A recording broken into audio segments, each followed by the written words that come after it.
ሰላም ዛሬ ማወራው ስለ 27 ግራም ኮኬን ኤርፖርት ውስጥ ተይዞ የያዙት የደህንነት ሰራተኞች እዛ ኤርፖርት ሰዎች ለፌደራል ፖሊስ ካስረከቡ በኋላ ከ3 ፖሊሶች ያንን ነገር ይዘው ይሰወራሉ የሚባለው እንግዲህ ካለቆቹ ጋር ተነጋግረው ነው የሚባለው። አንዱ ከጊዜ በዛት ተይዞ በጣም በተለያየ ስም ያፈራው ሀብት ተወርሶ ፍርድ ተሰጥቶበት እስር ቤት ነው ያለው። ያ ሰው ቀደም ሲል የቀድሞ ፕሬዝዳንት የግርማ ወልደ ጊዮርጊስ ሾፌር ነበር የሚባለው። ከዛ ቀጥሎ ደግሞ በፌደራል ፖሊስ ውስጥ ሁለተኛ የሆነው ሰው ሾፌር ነበር እና ኤርፖርት ውስጥ ካልተመደብኩ ብሎ ኤርፖርት ውስጥ እንዲመደብ ከተደረገ በኋላ ከሌሎች ግብረ አበሮቹ ጋር ይሄን ወንጀል ሰራ። እነዛ ሁለቱ ፖሊሶች ግን እቃውን ይዘው ጠፉ ነው የተባለው። ያ 27 ግራም ማሪዋና ስንት ሚሊዮን ብር ያወጣል የሚለውን እንተውና እነዛ ሰዎች ለህግ አልቀረቡም፣ ጠፍተዋል፣ እቃውም ጠፍቷል። እና ምንድነው ያው አዲስ አበባ ውስጥ እየተቸበቸበ ነው የነበረው። ይሄ ቆየ ወሬ ነው ማወራችሁ። ይሄ ከስንት ጊዜ አንዴ አፈትልኮ የወጣ አንድ ወሬ ነው እየነገርኳችሁ ያለሁት። በተረፈ ግን ምን ያህል የከፋ ደረጃ ላይ እንደሄደ የኛ ሀገር ወንጀል እንድታገናዝቡ ነው። ሌላው ምንድነው ከዚህ በፊት የደህንነት ክፍሉ አንድ ናይጄሪያዊ በእንደዚህ አይነት ወንጀል ይዞ በእጽ ዝውውር ይዞ ለፌደራል ፖሊስ ካስረከበ በኋላ በሶስተኛ ቀን ተፈቶ በኤርፖርት ሊወጣ ሲል እንደገና ተይዟል የሚል ሌላ ፎቶውም መረጃውም በአጠቃላይ ደርሶኛል። እንዲህ የሚያደርገው ማን ነው? የትኛው የመንግስት አካል ነው? ይሄ ነገር ወደፊት የአየር መንገዱን ህልውና አይዘጋም ወይ? የዓለም አቀፍ ሀገሮች ከዚህ ሀገር የሚመጣ በረራ አንቀበልም ሊሉ አይችሉም ወይ? ምክንያቱም የግልጽ የሆነ የወንጀል ስራ እነሱ እኛ ሳንናገር እኛ ሳንሰማ ይሰማሉ። በእርግጠኝነት በየቦታው ላይ እንግዲህ ስለ ሀገር ኤምባሲ ምን እንደሆነ ታውቃላችሁ፣ ስለላ ምን እንደሆነ ታውቃላችሁ። እኛ አንድ ነገር ከሞተ በኋላ ነው የምንሰማው። እነሱ ግን ገና በእንጭጩ በደንብ ያውቁታል። የሚያውቁት ነገር ነው የሚሆነው። ግን ለመጥፎ ነገር ካርድ መምዘዝ በፈለጉ ጊዜ ካርድ ሊመዙብን የሚችል ማስረጃ ያጠራቅሙብናል። አዲስ አበባ ውስጥ የሀብታም ልጆች የሚባሉትና የባለስልጣን ልጆች በኦቨርዶዝ በወሰዱት የድራግ ምክንያት ስንት ሞተዋል?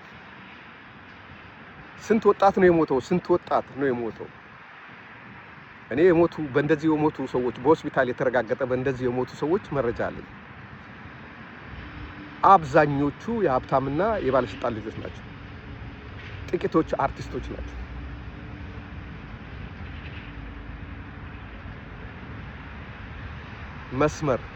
መስመር እየተባለ ነው የሚሸጠው። ታሰምራለህ ወይ? አስምረሃል ወይ? መስመር ትፈልጋለህ? መስመር አለህ እየተባለ ነው የሚሸጠው። መስመር የሚል ስም ወጥቶለት በማንኛውም ናይት ክለብ በማንኛውም ክለብ ውስጥ ሌሊት አዳር ጭፈራ ያለባቸው ቤቶች ውስጥ እየተቸበቸበ ነው። በናይት ክለቦች ውስጥ እንደ ጀብሎ ነጋዴ ቁጭ የሚሉ ውስጥ ወይ እንደ ካሜራ ፎቶ የሚያነሱ ወዲያው የሚታጠብ ካሜራ ምናምን ይዘው የሚዟዟሩ ወይም እዛው ቤቱ የመደባቸው ሰዎች ይሸጣሉ። እነሱ ደግሞ የባለስልጣናት ድጋፍ ከጀርባቸው አለ። በዛን ጊዜ ፖሊስ እዛ ቦታ ለመሄድ ከፈለገና አንዳንድ ነገር ለመያዝ ከፈለገ ከሆኑ አካላቶች ጋር ፈቃድ መውሰድና መነጋገር እንዳለበት በውስጥ ታዋቂ የተነገራቸው መመሪያ አለ። የሆነ ሰው ቢያዝም ቶሎ ተድበስብሶ ነው የሚቀረው።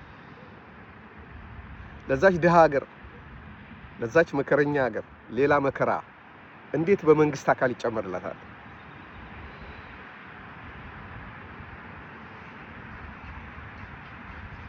ወጣትነት አደገኛ ነገር ነው፣ እሳት ነው። ሁሉ ነገር ለመሞከር ያደርጋል። ግን ከገባንበት በኋላ የማንወጣባቸው ብዙ ነገሮች አሉ። ስም ለምን አንዳንዴ ስም ማልጠራበት ምክንያት ለሰዎቹ አይደለም፣ እኔ ለራሴም ፈርቻ አይደለም። እኔ ስም ማልጠራው ለቤተሰቦቻቸው ብዬ ነው። ልጅ የሚያደርገውን አባት አያውቅም፣ አባት የሚያደርገውን ልጅ አያውቅም። ወንድም፣ እህት፣ አክስት በዚህ ምክንያት እንዲሸማቀቁ አልፈልግም። ዋናው ዓላማው ያሉት ችግሮች ተቀርፈው መፍትሄ እንዲያገኝ እንጂ ሰዎችን ለመወንጀል አይደለም። ያ እነሱ ለምን ተነካን ብሎ ዛቻም እኮ ይልካሉ። ዛቻ፣ ማስፈራራቶች፣ ጭራሽ አገር አቋርጦ ከሌላ ሀገር ሰው ፈልጎ በአካል እስከ ማስጠንቀቅ ድረስ ይሄዳሉ። ግን አንተ አምነህበት በምታደርገው ነገር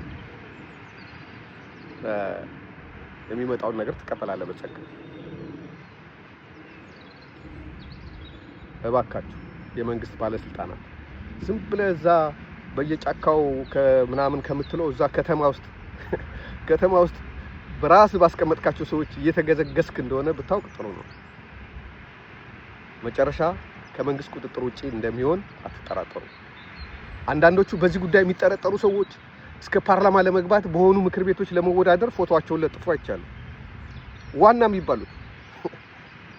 ስለዚህ ህግ አውጪም ሊሆኑ ነው ማለት ነው። ህግ ሲያወጡ አንዳንድ ሀገሮች ላይ እንደሆነ ህግ አውጪም ሊሆኑ ነው፣ ህግ ተርጓሚም ሊሆኑ፣ ህግ አስፈጻሚም ሊሆኑ ነው ማለት ነው። የወንጀል ቡድን ይሄው ነው እንግዲህ ለመናገር የፈለኩት። የሚያስብበት ማስተካከል የሚችል ስልጣን ያለው አካል ቢያስብበት ጥሩ ነው። ስላዳመጣችሁ ያመሰግናለሁ። እግዚአብሔር ይስጥልኝ።